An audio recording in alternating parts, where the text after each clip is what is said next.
There you go. Welcome back, everybody. Hello and good morning or afternoon or evening, as it were. Good morning. Good morning, sis. Good morning, sis. Hi. Hi. We're on lesson 85. Will you read it for us? Sure. And we're still on the reviews. Yes, right? we are. Yes. Lesson 85 is today's review will cover these ideas. The first one is 69. My grievances hide the light of the world in me. What? Wow, yeah. Have you ever heard of that before?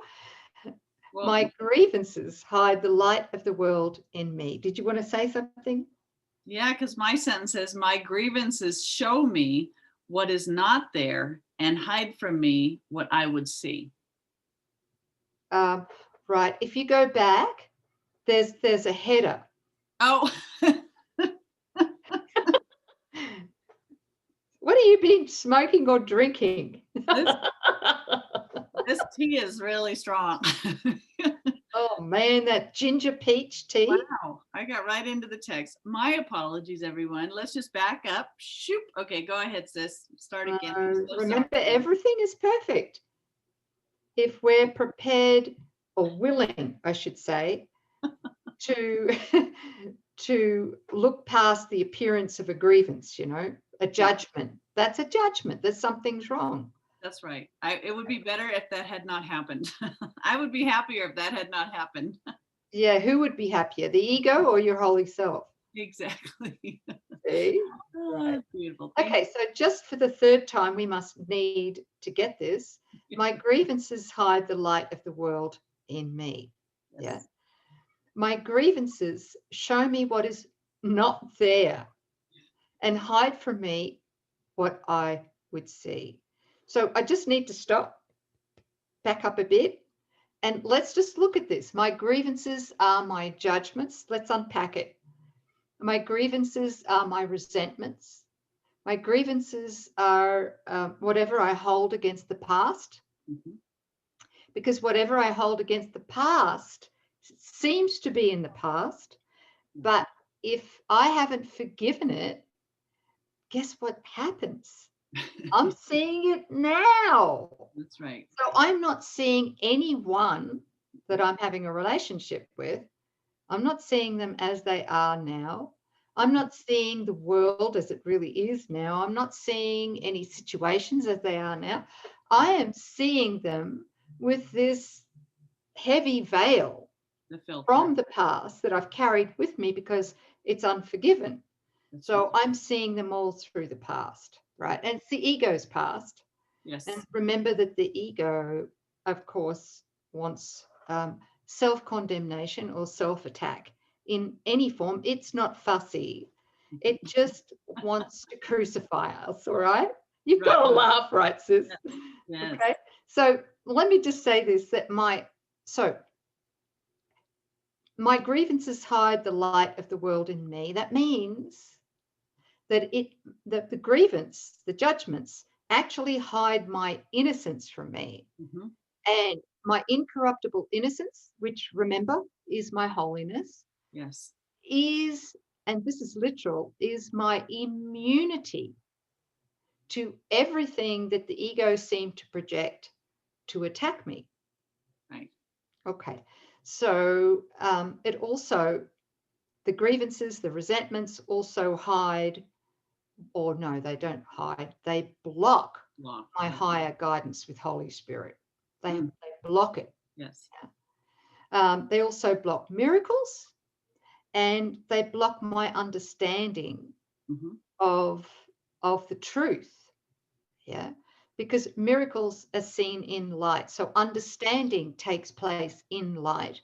So if I'm blocking the light of the world in my awareness, which is what I am as the Christ, the Holy Self, I'm blocking my ability to understand anything. Because, and I need to say this, is that we think through the ego that we can understand what's happening around us. And we can understand our triggers, etc. But the truth is that if we're seeing through the ego and we're triggered, we are seeing in darkness. There is no light until we've forgiven it. So we're understanding, or we're trying to understand something that is absolutely not understandable. It's Right. not understandable until we've forgiven it. Okay, so now I'll go to the second sentence. I just want to add that our grievances block Thank us you. from the love that we want to experience. We cannot join with a brother, and we cannot extend or share or experience anything with another while that grievance is the block to that. Yeah. Absolutely, the love, right? Right. Yeah, yeah, yeah, because love is shared. It can only be experienced when it's shared. So that the grievances acts as a wall. So it's a wall to understanding. It's a wall to experiencing the light. It's the wall to extending. It keeps us in fear. It shuts off all communication, doesn't it? That's what it's intended for. Okay, so recognizing this, what do I want my grievances for? They keep me in darkness and they hide the light. Grievances and light cannot go together, but light and vision must be joined for me to see. To see, I must lay grievances aside. I want to see, and this will be the means by which I will succeed. Specific applications for this idea might be made in these forms. Let me not use this as a block to sight. The light of the world will shine all this away, and I have no need for this. I want to see. Beautiful. I like when he says, I want to see, and this will be the means by which I will succeed. What? I want to. I want it now. Instead of I wanted my grievances so mythical me can seem to have a separate experience. Now I really want to see. I want to drop all the grievances. I'm not going to go into down the rabbit hole or fuel or feed any false images or stories and witness to what isn't there. I'm just now recognizing they're all the same. They're all grievances, and they block my ability to know with a capital K, or to will with God. Yeah. So now we've made a new choice. Our desire determines our experience. So as we want to see it, we'll be assured of success. That's a really good point, sis, because I don't think when we're, especially if we're newbies with the course, or we've kind of absorbed it mainly intellectually and haven't really experienced the undoing of the ego thought system.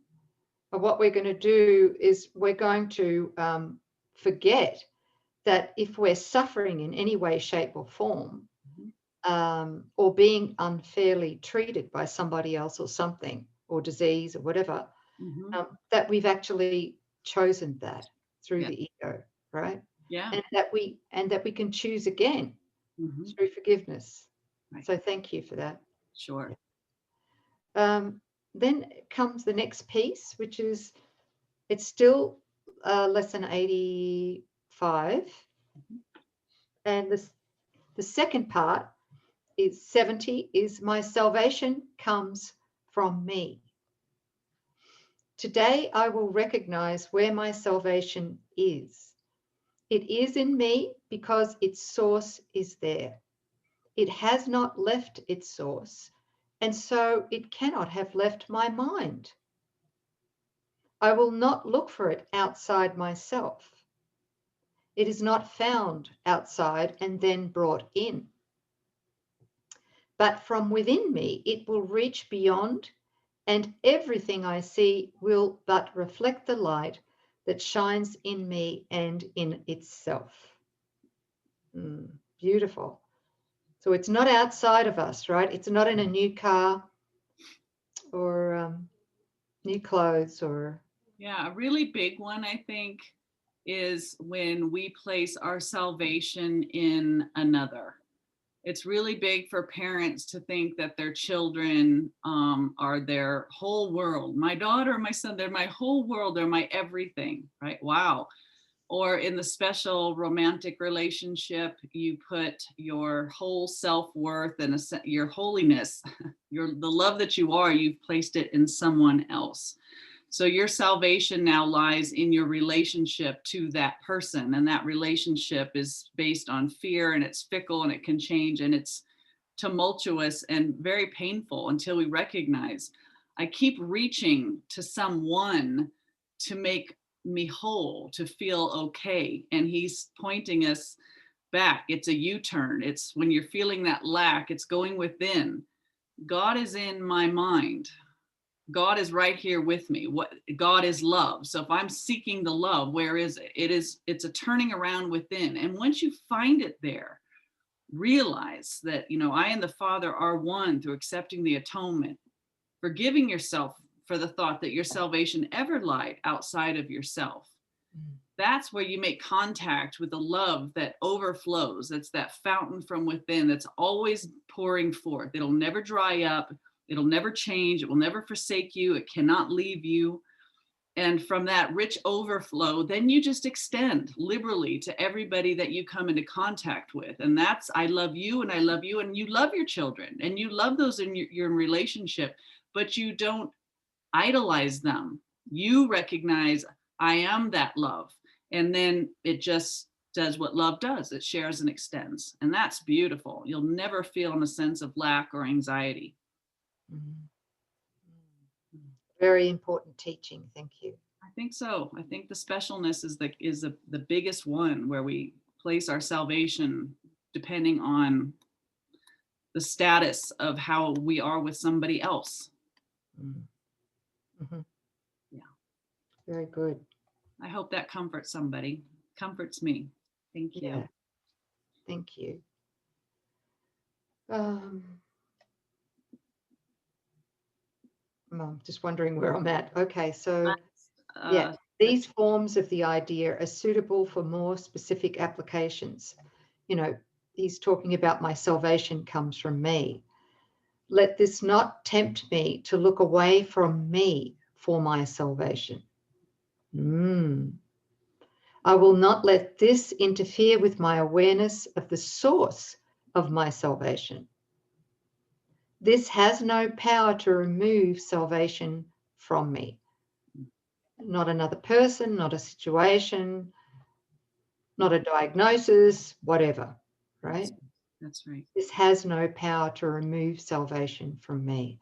Really, it's about resting deeply in that incorruptible innocence within. Right. Right. And just allowing it to show us or reveal to us in the light of the world we are, in the light, what really is true about ourselves or the situation. Right. Yeah. Yeah. It's in that innocence, feeling the innocence and love, where our mind is restored, that the kingdom of heaven is within us, not the body, but what we are. We have full access. We've been given, we are the kingdom of heaven. And that's God's will, and it's never changed. So you have a rich resource, an ever abundant resource right there within your mind that can answer every seeming problem. There's nothing the ego thought system can provide that can actually block the power of the kingdom of heaven, and that's within. So it's a turn within, seek within. The kingdom of heaven is here, but it's within you. That's what Jesus says in the Bible. It's not over here, it's not over there, it's within you. And here he is 2,000 years ago telling us this again. He really means it. We're getting it, Jesus. We really are. Thank you, everybody. Thanks, sis. That's beautiful lessons. Yeah. Thank you. Good reminders. Okay, we'll see you next time.